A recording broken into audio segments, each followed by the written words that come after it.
परिचय।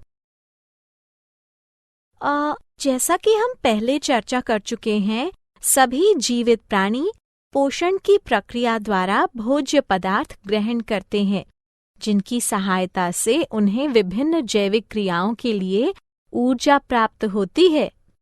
श्वसन एक जारणकारी प्रक्रिया है जिसके द्वारा कार्बोहाइड्रेट, वसा एवं प्रोटीन जैसे खाद्य पदार्थों का शरीर के ऊतकों में जारण अथवा ऑक्सीकरण होता है और इस प्रक्रिया से CO2 यानी कार्बन डाइऑक्साइड, जल एवं ऊर्जा का क्रमिक निर्माण होता रहता है। इस प्रकार विमुक्त ऊर्जा अस्थायी रूप से ATP के रूप में संचित होती है। श्वास लेना और श्वसन में बड़ा अंतर है। हम जानते हैं कि श्वास लेना गैसों के सामान्य आदान प्रदान की प्रक्रिया है। हाँ अंकिता, श्वास लेने के दौरान एक संगठित शरीर रचना वातावरण से ऑक्सीजन अंदर खींचती है और फिर कार्बन डाइऑक्साइड गैस बाहर छोड़ती है, जबकि श्वसन वह जटिल प्रक्रिया है जिसमें पचा हुआ भोजन ऑक्सीकरण अथवा जारण के पश्चात शरीर को रासायनिक ऊर्जा देता है। तो आओ इस विषय पर विस्तार से चर्चा करें। उद्देश्य। इस पाठ के अंत में आप निम्न करने में सक्षम हो जाएंगे। ऑक्सीजन के उपयोग के आधार पर श्वसन के प्रकार का पता लगाना, अवायु श्वसन और वायु श्वसन को समझना, न्यून और उच्च जीवों में श्वसन की पूर्ण प्रक्रिया का पता लगाना, मानव श्वसन प्रणाली का समझना, नथुने, नासिका, गुहा, कंठ नली, श्वास नली, श्वसनी, सूक्ष्म श्वास नली, वायु कोष्ठिका, फेफड़े एवं डायाफ्राम अर्थात मध्यपट की संरचना और कार्यों को समझना, फेफड़ों के फैलाव एवं क्षमताओं को समझना, रक्त में गैसों के परिवहन को समझना, श्वसन अनुपात RQ का अध्ययन करना, धूम्रपान के बुरे प्रभावों का अध्ययन करना। श्वसन के प्रकार। श्वसन दो प्रकार के होते हैं, अवायु श्वसन एवं वायु श्वसन। अवायु श्वसन वह श्वसन है जिसमें श्वसन के लिए ऑक्सीजन की आवश्यकता नहीं पड़ती, जबकि वायु श्वसन में श्वसन के लिए ऑक्सीजन की आवश्यकता पड़ती है। क्या आप जानते हैं कि उच्च जीवों में श्वसन की संपूर्ण प्रक्रिया अर्थात बाह्य श्वसन, आंतरिक श्वसन एवं कोशिकीय श्वसन क्षमता होती है। अवायु श्वसन। जब ऐसी श्वसन प्रक्रिया जिसमें बिना आणविक ऑक्सीजन के उपयोग के ही भोजन का ऑक्सीकरण हो जाता है, तो ऐसे श्वसन को अवायु श्वसन कहा जाता है। अवायु श्वसन के कुछ सामान्य उदाहरण हैं जीवाणु, खमीर, परजीवी कृमि जैसे त्रिमुख गोल कृमि, फीता कृमि, फैसियोला आदि।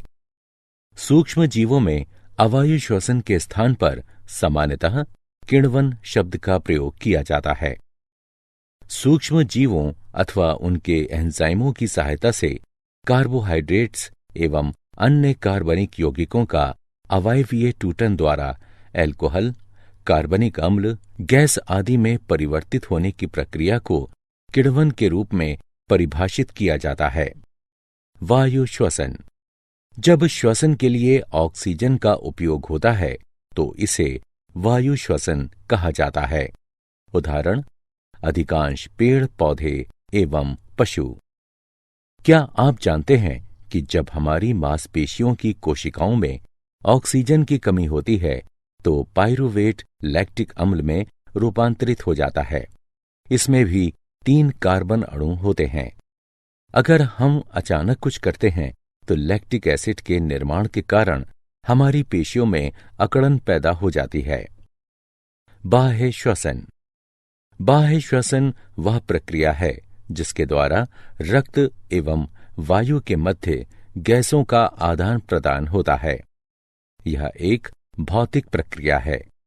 इसमें केवल ऑक्सीजन ग्रहण एवं कार्बन डाइऑक्साइड का उत्सर्जन होता है। यह प्रक्रिया 2 चरणों में संपन्न होती है, उत्प्रेरण यानी सांस लेना एवं उच्छ्वासन। उत्प्रेरण वह प्रक्रिया है जिसके द्वारा स्वच्छ वायु फेफड़ों में प्रवेश करती है। इस प्रक्रिया में झिल्ली यानी डायाफ्राम सपाट हो जाती है और स्नायु तंतुओं में संकुचन द्वारा नीचे की दिशा में दबती है एवं इस प्रकार वक्ष गुहा का आयतन बढ़ता है।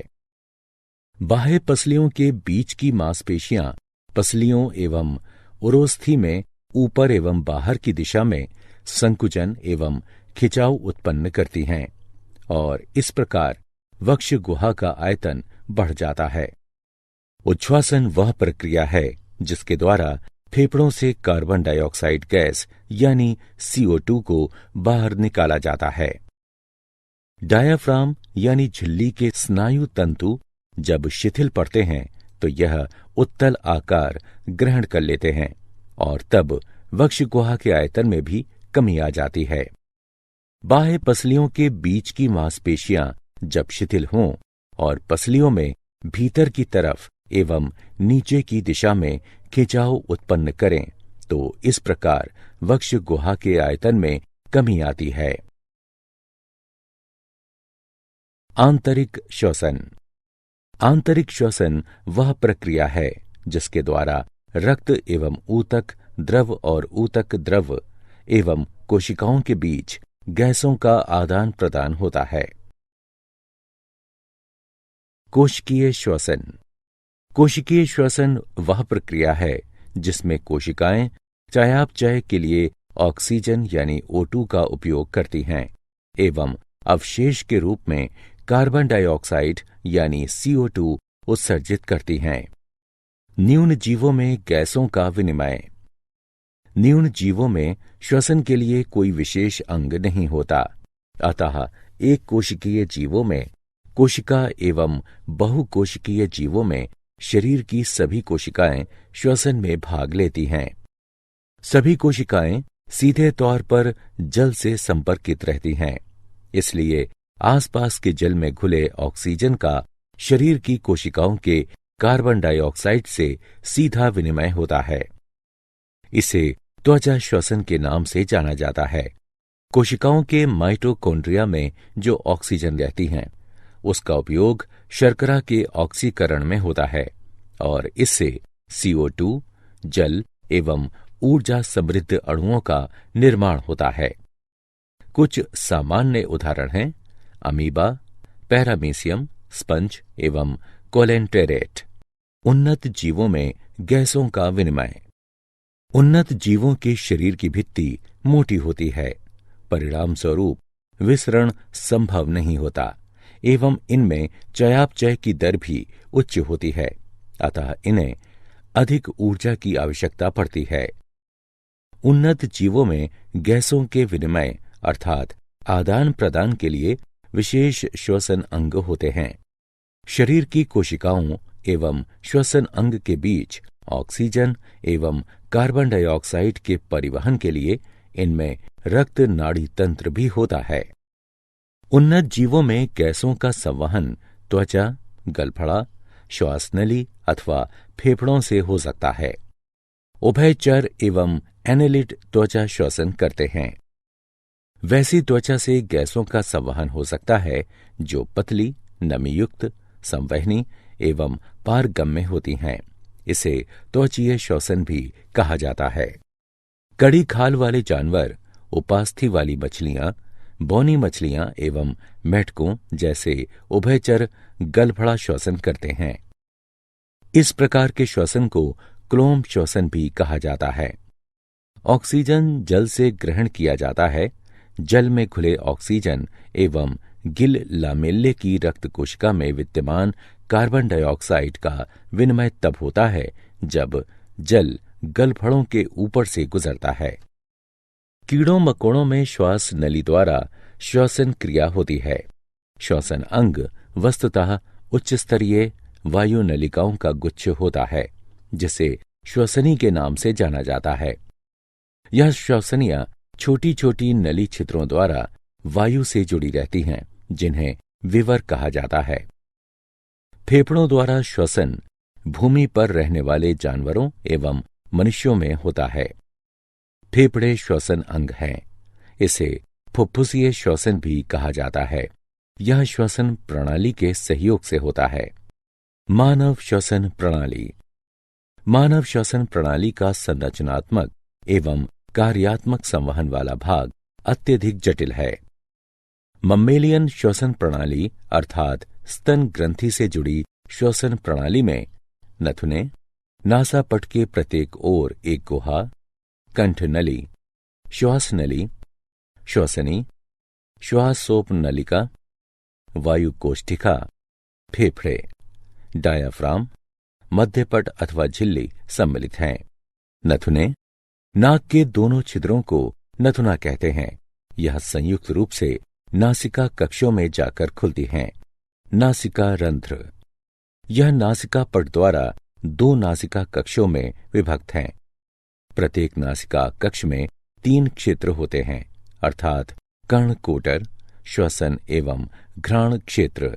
कंठ नली। कंठ नली में ध्वनि उत्पन्न करने वाला लचीला तंतु अर्थात स्वर रज्जु होता है, जिसे कंठ कहते हैं। स्त्री और पुरुष की कंठ नली के आकार में थोड़ा अंतर रहता है। पुरुषों में यह बड़ा एवं प्रभावी होता है और इसीलिए पुरुषों की कंठनली को टेंटुआ कहा जाता है। मनुष्य की कंठनली में कंठद्वार, उपास्थि, कष्ठिका अस्थि, थायराइड झिल्ली, स्वररज्जु, स्वरयंत्र स्नायुबंध और मांसपेशियां होती हैं। कंठद्वार ग्रसनी में जाकर खुलता है, जो कंठनली से जाकर मिलती है। उपास्थि के 9 टुकड़े होते हैं, 3 एकल एवं 3 युगल। उपकंठ एक पत्ती जैसी संरचना है, जो निगलते वक्त भोजन को श्वसन तंत्र में प्रवेश से रोकता है। श्वास नली। श्वास नली अथवा श्वासनाल कंठ नली के साथ श्रेणीबद्ध होती है। श्वास नली एक अर्धचंद्राकार पारदर्शी वलय से जुड़ी रहती है।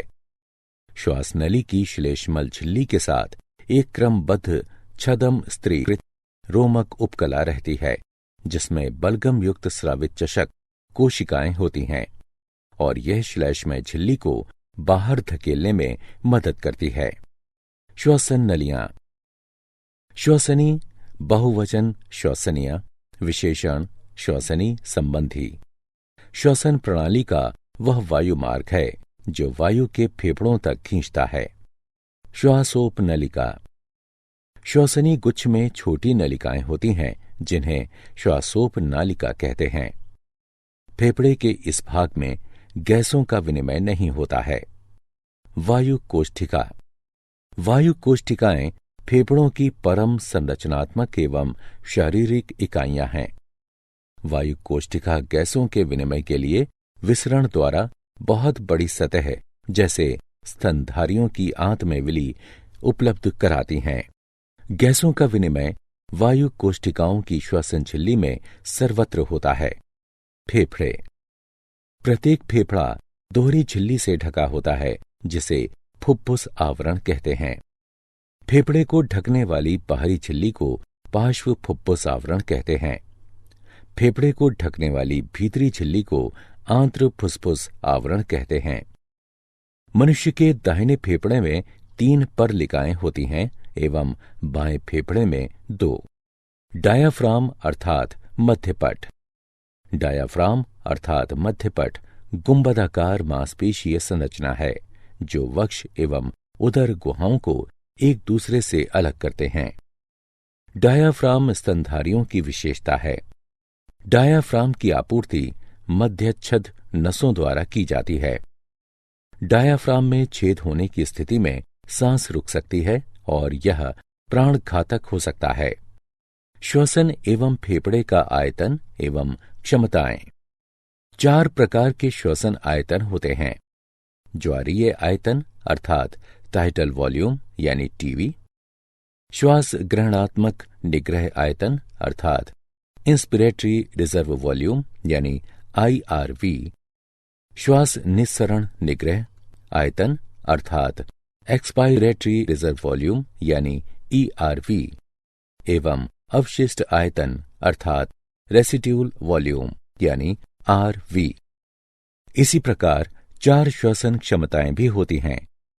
श्वास ग्रहणात्मक क्षमता अर्थात इंस्पिरेटरी कैपेसिटी IC, कार्यात्मक अवशिष्ट क्षमता अर्थात फंक्शनल रेसिड्यूल कैपेसिटी FRC, महत्वपूर्ण क्षमता अर्थात वाइटल कैपेसिटी यानी VC एवं फेफड़ों की क्षमता अर्थात टोटल लंग कैपेसिटी यानी TLC। श्वास गति को अंकित करने वाले यंत्र को स्पाइरोग्राम कहा जाता है। हवा की वह मात्रा जिसे फेफड़े वहन कर सकते हैं, संग्रहित रख सकते हैं अथवा विभिन्न परिस्थितियों में छोड़ सकते हैं, इसको फुफ्फुसीय आयतन कहते हैं एवं 2 अथवा 2 से अधिक फुफ्फुसीय परिमाणों के योग को फुफ्फुसीय क्षमता कहते हैं। फुफ्फुसीय आयतन को मापने के लिए जिस उपकरण का हम उपयोग करते हैं उसे सामान्यतः स्पाइरोमीटर अथवा रेस्पाइरोमीटर कहा जाता है। रक्त में गैसों का परिवहन। ऑक्सीजन का परिवहन रक्ताणु में उपस्थित श्वसन वर्णक यानी हीमोग्लोबिन RBCs की सहायता से रक्त द्वारा 98.5% ऑक्सीजन O2 का परिवहन होता है। हीमोग्लोबिन के एक अणु में ऑक्सीजन के अधिकतम 4 अणु होते हैं। 1 ग्राम हीमोग्लोबिन में लगभग 1.34 ml ऑक्सीजन यानी O2 होता है। इस प्रकार 100 ml शुद्ध रक्त में 20 ml ऑक्सीजन होता है। कार्बन डाइऑक्साइड का परिवहन। रक्त द्वारा कार्बन डाइऑक्साइड का परिवहन ऑक्सीजन की तुलना में बहुत आसान होता है, क्योंकि कार्बन डाइऑक्साइड की जल में घुलनशीलता का स्तर उच्च है। परिवहन के दौरान कार्बन डाइऑक्साइड का 7% प्लाज्मा में विघटित हो जाता है, जबकि 23% कार्बामिनो हीमोग्लोबिन के रूप में एवं 70% बाइकार्बोनेट के रूप में। अधिकांश कार्बन डाइऑक्साइड का प्लाज्मा में परिवहन सोडियम बाइकार्बोनेट के रूप में रक्त द्वारा होता है। श्वसन अनुपात RQ। निर्मुक्त किए गए CO2 के आयतन एवं अवशोषित O2 के आयतन के अनुपात को श्वसन अनुपात कहा जाता है।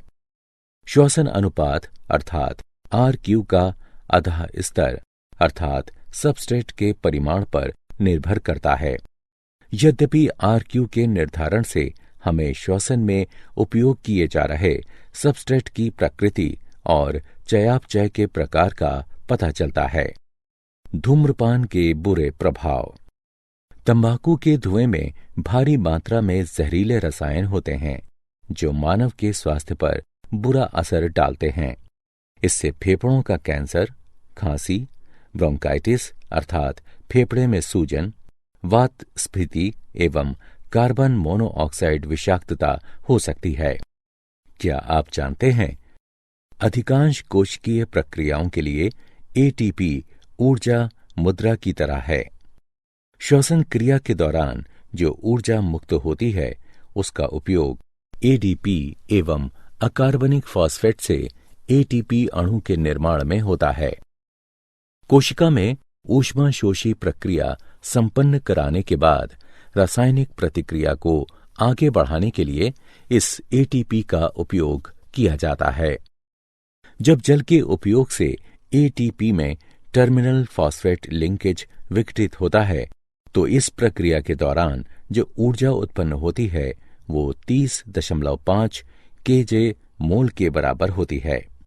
मांसपेशियों के संकुचन, प्रोटीन संश्लेषण, तंत्र का आवेगों के चालन एवं अन्य अनेक गतिविधियों के लिए कोशिकाओं में ATP का उपयोग होता है। यदि वायु कोशीय सतह में फैलावाता है तो यह लगभग 80 m वर्ग आयतन आच्छादित करेगा। यदि हमारे शरीर में ऑक्सीजन के स्थानांतरण के लिए विसरण किया जाता है तो ऑक्सीजन के एक अणु को फेफड़े से पैर की उंगलियों तक संचरण करने में अनुमानतः 3 वर्ष का समय लगेगा। सारांश। आइए हमने जो कुछ सीखा है उसे संक्षेप में दोहराएं। श्वसन की 2 प्रक्रियाएं होती हैं, सांस लेना और सांस छोड़ना। पसली की मांसपेशियां एवं डायाफ्राम सांस लेने में सहयोगी की भूमिका निभाते हैं। ऑक्सीजन की सहायता से वायु श्वसन होता है और इसी के कारण हेक्सोज पूर्णतः विघटित होकर कार्बन डाइऑक्साइड एवं जल में परिणत हो जाता है। अवायु श्वसन ऑक्सीजन की अनुपस्थिति में होता है और इसमें आधा स्तर अर्थात सबस्ट्रेट का अपूर्ण विघटन होता है। न्यून जीवों में त्वचा श्वसन, जबकि उच्च जीवों में श्वसन के लिए विशेष श्वसन अंग होते हैं, जैसे एनालिड में त्वचा, कीटों में श्वास नलिये, उभयचरों में फेफड़े एवं त्वचा, कड़े खोल वाले जानवरों अर्थात क्रस्टेशियनों एवं मछलियों में गलफड़ा और स्तनपायियों पक्षियों एवं सरीसृपों में फेफड़े। मानव की श्वसन प्रणाली का गठन नासिका छिद्रों, नासिका कक्ष, कंठ द्वार, श्वास नली, श्वसनी एवं फेफड़ों के अंदर ब्रोंकियल इंटरकॉम के मिलने से होता है।